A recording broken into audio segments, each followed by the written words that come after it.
I don't know if, because of the heavy subject matter, I think, and for us to do a deep dive, I think what may be appropriate is that we schedule a special call meeting to address just this, because I think at 8:20 PM, I think for us to do the deep dive that's necessary and to allow people the opportunity to speak, I think that's probably the best thing to do, because even as I think about it, there are just a number of just logistical concerns. I'm really concerned about high school.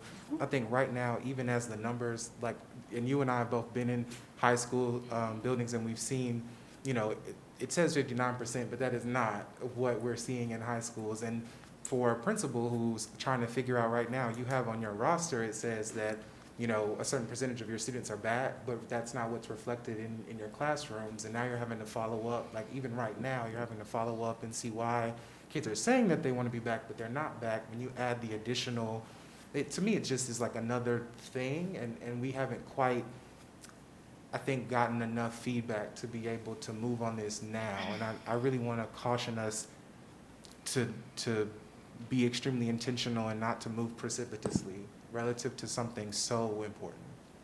And I'd like to second that as well, and to include, if we do have our special call board meeting, to also have an action item attached to it for a vote. And maybe, well, I'm trying not to be sarcastic. Andrew Kramer, can I have a question? Oh, Ms. Sorry. Bramer, Board Member Jones was I'm speaking. sure maybe we might already have a day, like Thursday. I mean, I just want us to be transparent. You know, I don't want us to play games with our staff, with what our expectations might be.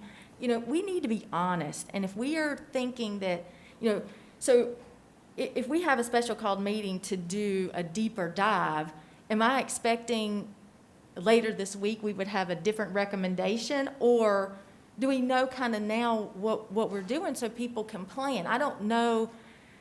I guess I'm just a little confused that, you know, I think what we're hearing and what I'm hearing from high school students and what I'm hearing from their parents is that they're not coming back because there are 2 or 3 people in there. They want to come back with different, so they can actually come back and it feel normal. So, you know, I am just asking that, you know, that we're just open, honest, and transparent. And if this district, so spring break is the week of what?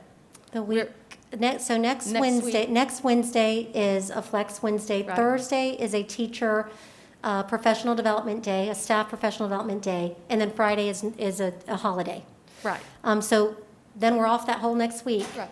And then the 12th we're back. And then the 12th would be it. Yeah. And so, I mean, am I hearing tonight saying that we're not expecting any changes to be recommended, and that the week of the 12th, we would come back to the 2 cohorts? So